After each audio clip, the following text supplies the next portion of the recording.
And good morning, good afternoon, good evening to everybody.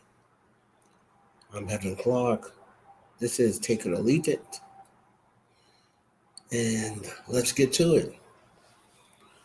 This is a podcast for those who just want to take a break from what you're seeing on social media, what you might be seeing on TV, uh, celebrity news, politics, drama, crime.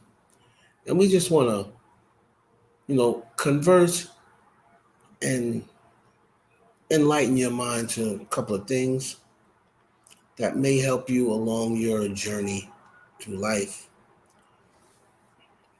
So let's get going on a couple of topics here. We're going to start it off, and what I like to do is just pray for everybody before we start. Lord, please enlighten us all, that we will have great conversation, and that this next few minutes may help someone. In Jesus' name, amen. So we're going to do that before every podcast. We'll take it or leave it. And let's see here. We're going to start off with some topics here. And my first topic that I want to get into is, are you afraid to live or afraid to die? I think that's a question that a lot of people get confused. People say, I'm afraid to die. And in the process of being afraid to die, they're afraid to live. So what I want to ask you is, are you afraid to live or afraid to die? Now, the reason why we say, are you afraid to live, is, look, what is being afraid to live, Evan? It's just being afraid to take chances, live life, do anything adventurous, you know, go hunting, go skiing, go scuba diving. It's all of these things, what they call adventurous things. Now, just because you may not like doing that, that doesn't mean you're afraid to live. Because what is living? Well, living is really taking advantage of every possible opportunity you have, every day that you have in life. That's really what living is.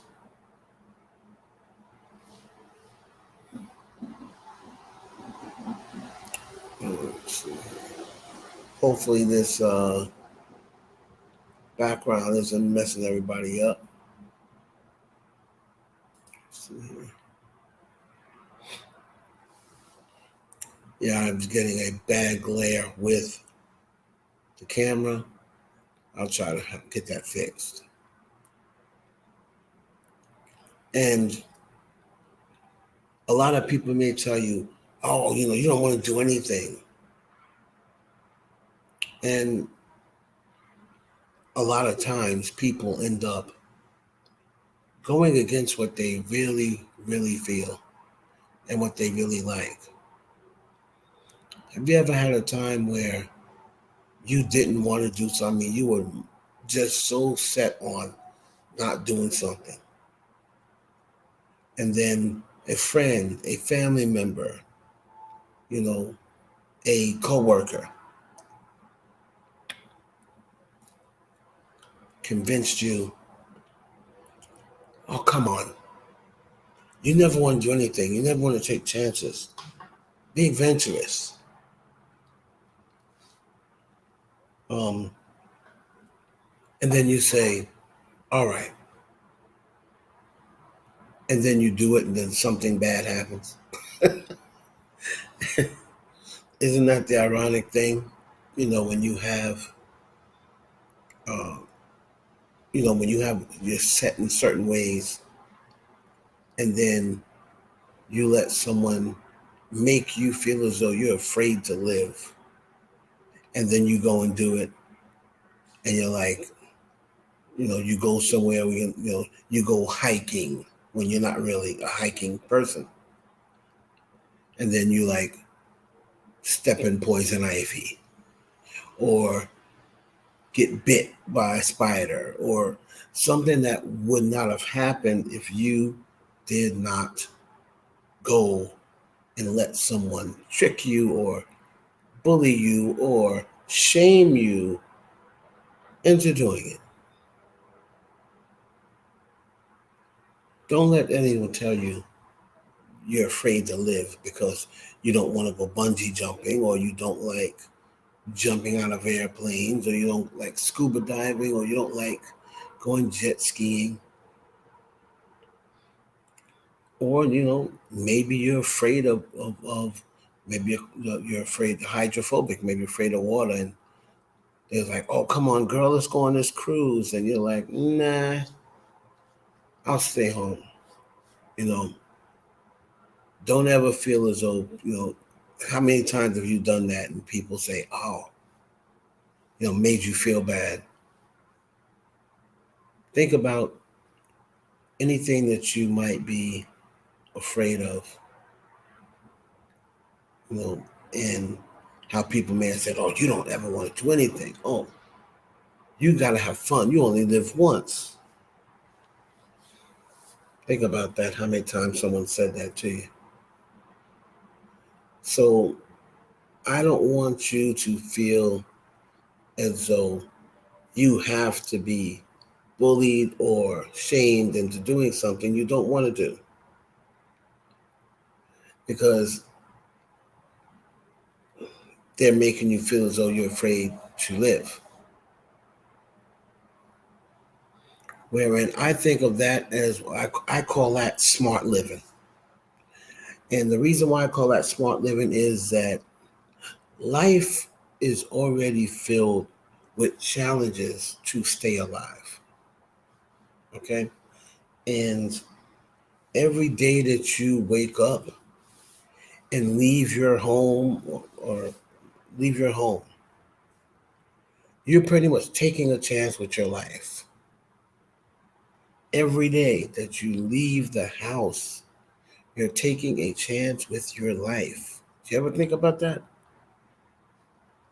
So, me, the way I think about it is, and hopefully for those who have problems telling people no, or have problems, or easily shamed into doing something to make them feel as though they're not as fun, or they're not as adventurous, or they don't take advantage of life. You just say to yourself, I value life, and I know it is a challenge every single day. And I just don't want to tempt the hands of fate. Because fate, you know, you don't want to piss fate off. She is something else. Fate has an attitude. You don't want to piss fate off. She just say, hey, listen, that's your thing. I'm happy that it makes you happy. But that's just not my thing. I don't want to tempt the hands of fate. I feel funny about it. I don't want to do it. If they have respect for you, you let them know, I'm not going to knock you. I envy you, actually, that you have, that you have the fortitude and the courage to do certain things that I don't. But I just don't want to tempt the hands of fate. Then I ask you the question, are you afraid to die? And if I'm going to answer that honestly, I am. Um, that is probably, there's probably two things I'm afraid of. And then I guess we have to switch over and ask the question. And it's this question.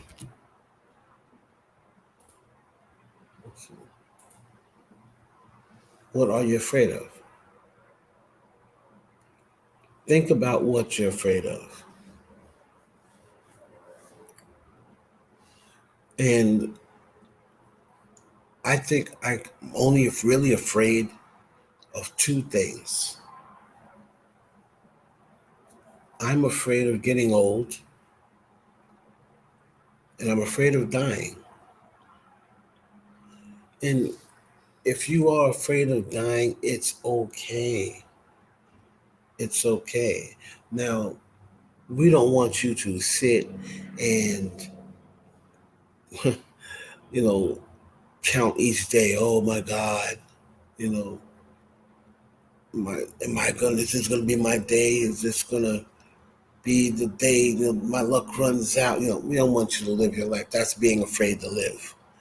We've already covered that. You don't want to be afraid to live like, oh my goodness, I'm just gonna stay in the house. I'm never gonna move. I'm never gonna leave. You know, not that. But it's often that you hear people say, I'm not afraid to die. I'm not afraid to die. Most of the time, people that say that, they're either old, they've already lived their life, they're a Christian, they believe in God, and they say, I'm ready to go. I'm not afraid of what happens now. I've lived 80 years or what have you. I'm ready to go. Or it's someone who just has no regards for life and has nothing going on. Those are really the only two people that say, I'm not afraid to die. Either you have absolutely nothing going on in your life that you feel as though you're worth living for, or you're an elder, you've already lived your life, and you say, I'm ready to go home. I will tell you why I'm afraid of death. And it may be a little out there, so just bear with me. You know how when you're no longer here and you transition, you know how a lot of times people, they try to talk to their loved one, or they say, oh, my mother came back to me, or my father came back to me, or my sister, I've been visited since death. I've been visited by my mom. I've been visited by my sister. And when they come back to you, trust you, it's not a dream. This is real. When you see them, you are seeing them. You're seeing their spirit. You're not dreaming. And what I'm afraid of, the reason why I'm afraid of dying is because I hope that, and I'm thinking, because people come back to people, I'm thinking that they can see you on the other side. And my biggest nightmare, my biggest concern would be that I'd be able to see my daughter mourning over me. I'd be able to see her crying. I'd be able to see her struggling. I'm hoping that when you go and you transition, you can't see your loved ones.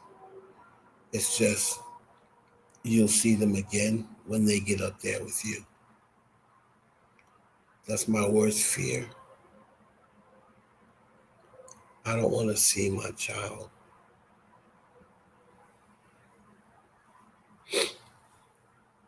mourning over me. I don't know if anyone else feels that way. You may not believe in heaven or hell. You may not believe in life after death. You may not believe. You may believe that once you're gone, that's it. You can't see anybody. But that is my biggest fear. Dying and being able to see my children mourning, my children's mothers mourning. If I'm married at that time, my wife mourning. I believe that's what my biggest fear is. What are you afraid of? Let me know down in the comment section how you felt about that segment.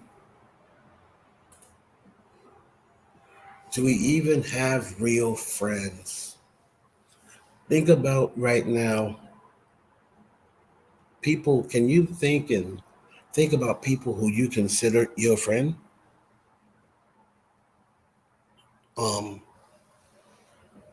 is it people online that you've never met? Do you have childhood friends that you are still in contact with, still see, still visit with, still in touch with? Is it friends that you met on a new job?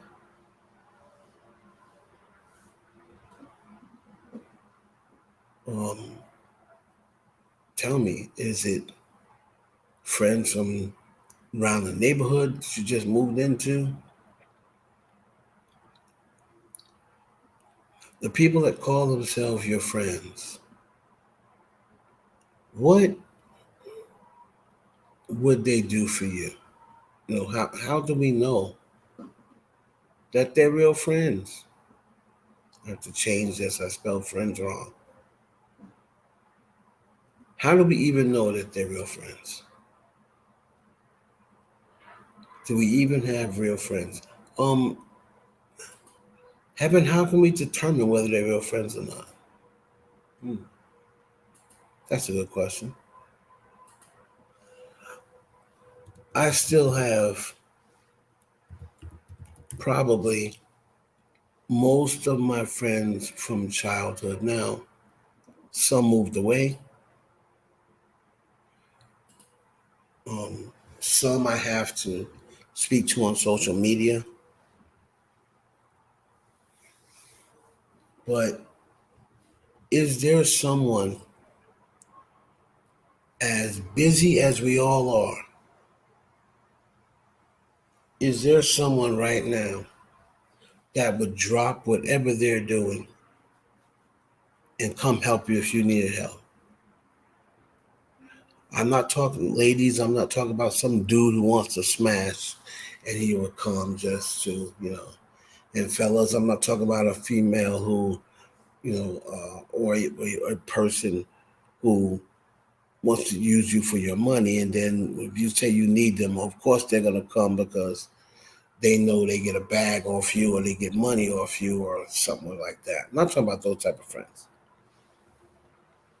It's like, do you have someone who you have in your phone that you know their number by heart? You don't know the number by name. You know their number by heart.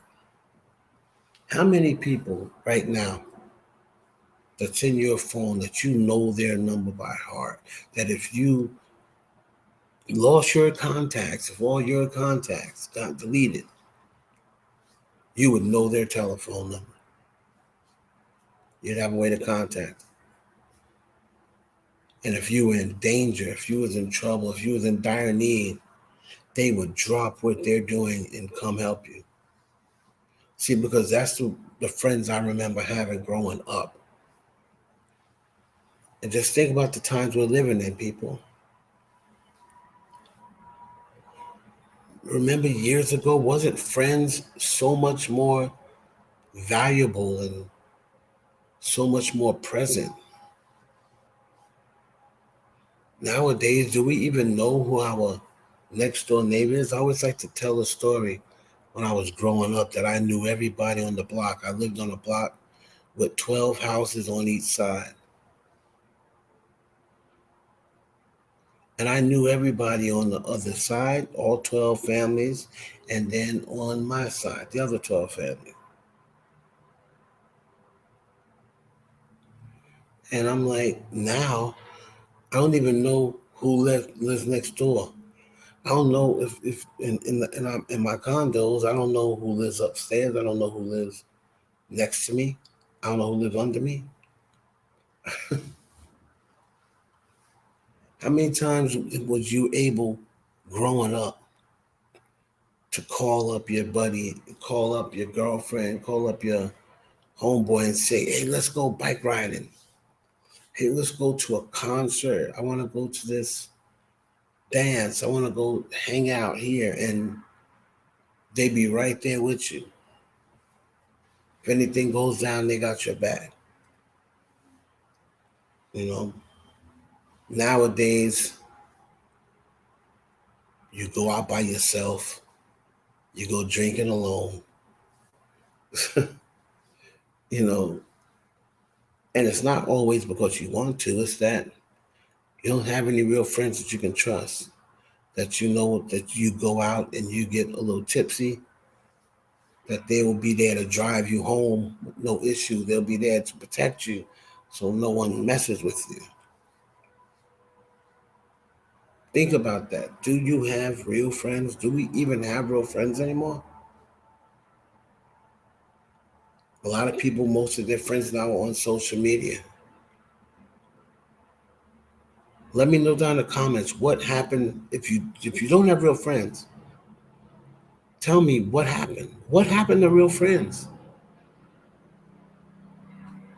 Let me know down in the comments. Is cheating both our faults?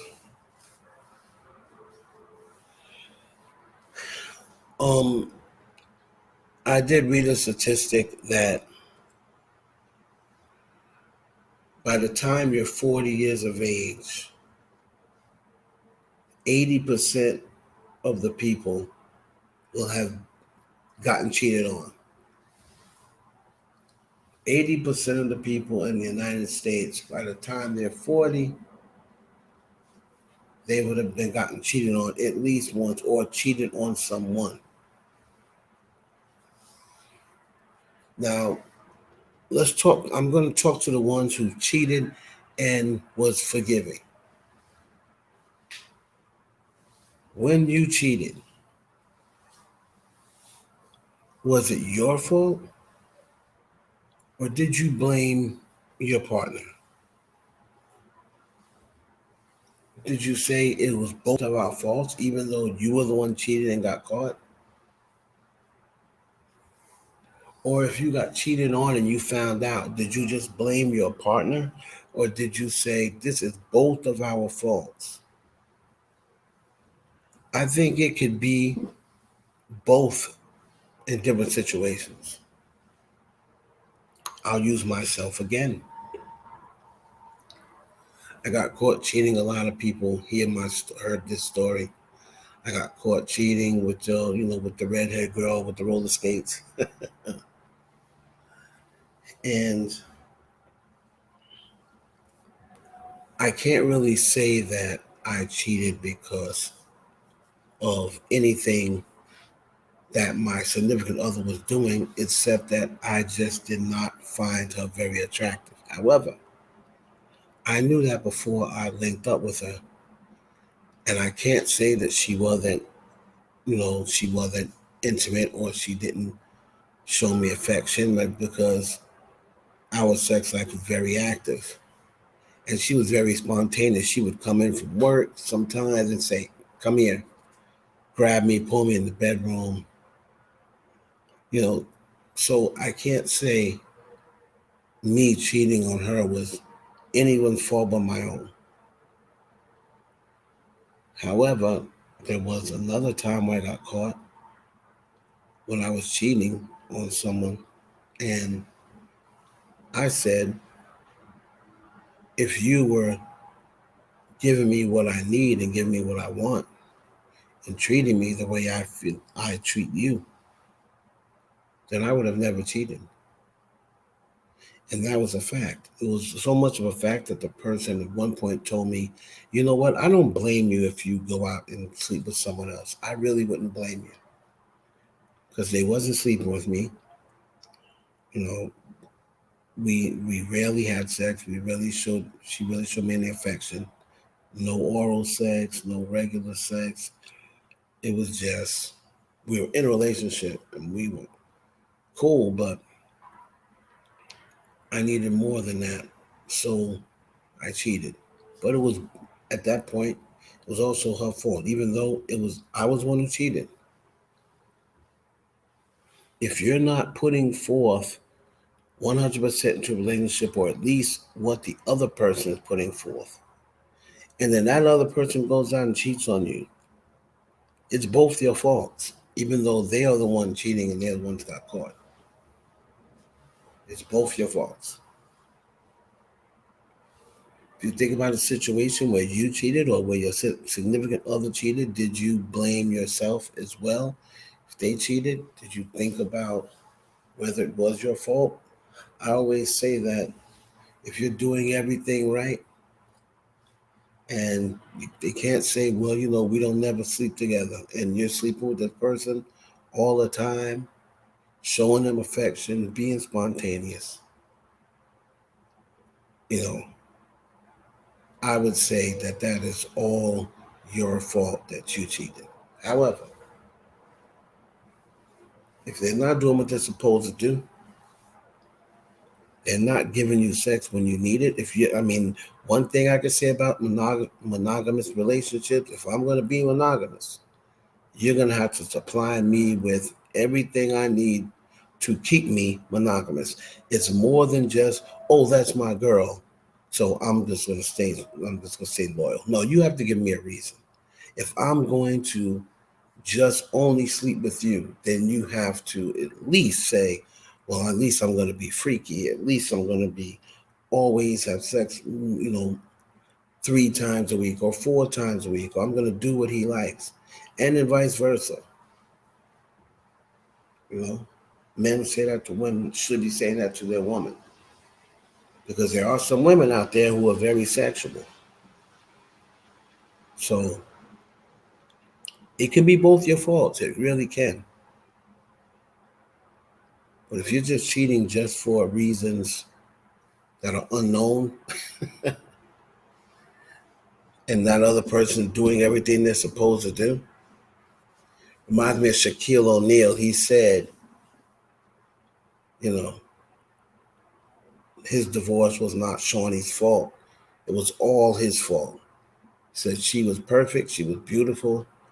Perfect mother, perfect wife. No, that was me, all me. That was my mistake. It was the big thing of Shaq. So think about it. Do you think cheating is both your faults? Let me know in the comments. Did we make a mistake? That is the question that everybody wants to know. Did we make a mistake electing Joe Biden?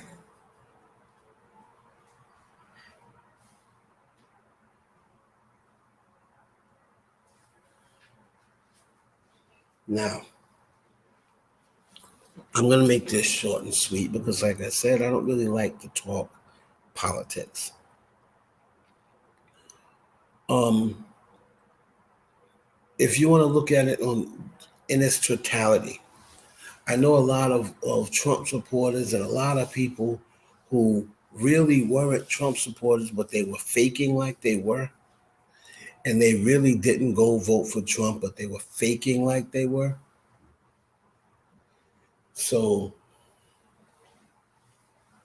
they want people to believe that we made a mistake electing Joe Biden and Kamala Harris. In its totality, if you want to say, okay, the gas prices went up. They've been up higher than I can remember. Also, we went to war already. Well, we weren't in war, but with President Trump, there was never any talks of war. I mean, there were talks of war, but no one ever pulled up, as we like to say. I get all that, but you're missing a very important part of having Joe Biden and not having Donald Trump. And people may think that it's not a big deal, but it really is when you think about it. It's just more quiet. It's just more quiet. You don't have to worry about going to see something crazy on social media. You don't have to worry about him getting up there and saying something racist or saying something discriminating against someone. You don't have to wake up to, baseless rants about things that don't matter and just wants to take control of it. You don't want to wake up to somebody, completely trashing, sports and trashing sports figures if they don't agree with their take or their opinion. You haven't dealt with any major scandals or things against women or what have you. You haven't really dealt with that since the change. It's just been more quiet. Now, I'm going to make money regardless, so it doesn't matter who's in office. I'm going to make money, but not everyone's like me. So, I still have to see 2 more years. In my opinion, my money hasn't got any worse, so I can't really say we made a mistake with Joe Biden and Kamala Harris. I tend not to get involved. Oh well, but what about over in Russia? I tend not to get involved with things that do not involve me. So far, my money has not been affected, and it's been much better because it's been much more quieter. So, what do you think about Joe Biden and Kamala Harris? Do you think we made a mistake? Or are you glad, or do you think it would have been a bigger disaster if Trump would have came back in office? Quick takes. Nicki Minaj.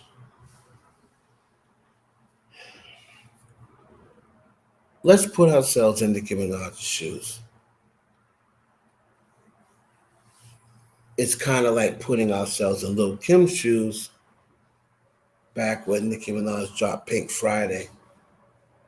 And I know a lot of people are quick to call these people bitter, right? But just listen and hear me out. Can you imagine you've been doing something 8, 9, 10 years, and you've always been on top, you've always been top of your game, and you've always been number one, at lowest number two, but it's mostly been number one, and you are known world around to be the number one person in that spot. And then as you're getting older, and we all deal with midlife crises anyway, we all deal with self-consciousness of getting heavier and older and less cooler. Put yourself in Nicki Minaj's shoes and think to yourself how that must feel for her. How she must feel waking up and saying, I'm one day and step closer to no one caring, to no one giving a damn, to no one even, having empathy for me if I wasn't around tomorrow. I see more and more people forgetting what I've done every day until one day they may forget me. They may forget what I've done. That's got to be a pretty hard pill to swallow. That's got to be a pretty hard pill to swallow. And I do empathize with Nicki Minaj. The same way how I empathize with Lil Kim when she said, I mean, It hasn't been that long since I've been out, and you guys have already replaced me with someone else. She was very hurt when the whole world replaced her with Nicki Minaj. She wasn't bitter. She was hurt. And Nicki Minaj sounds hurt to me. She doesn't, I mean, you have to look at it from her point of view. You know, I just talked about getting old. I just talked about the fear of getting old. It's no different for a lot of people, especially in the entertainment industry, where you're pretty much selling everybody on you, on your face, on your sound, on your look. And to think a lot of people that liked me 5 years ago don't like me anymore. And a lot of people that's like me right now in 5 years will act like I never even existed. And that's a tough pill to swallow. So, Nicki Minaj, if you're listening, you're a legend. Your title is etched in stone. You are a legend. You'll forever be a legend. And just enjoy however much time you have left in the music industry. Try not to be too upset. Just try to enjoy the time that you have left, as a female rapper who is in the top 3 right now for, hottest, most relevant rappers.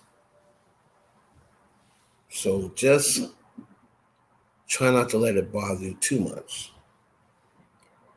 What about Cardi B? Let's put ourselves in Cardi B's shoes. She came out, she was very successful. She had to deal with from the beginning people saying, "Oh, you're going to be the new Nicki Minaj. They're trying to replace Nicki Minaj with you. Oh, you'll never be Nicki Minaj. You don't even write your own raps. You can't even talk properly. How are you going to be Nicki Minaj?"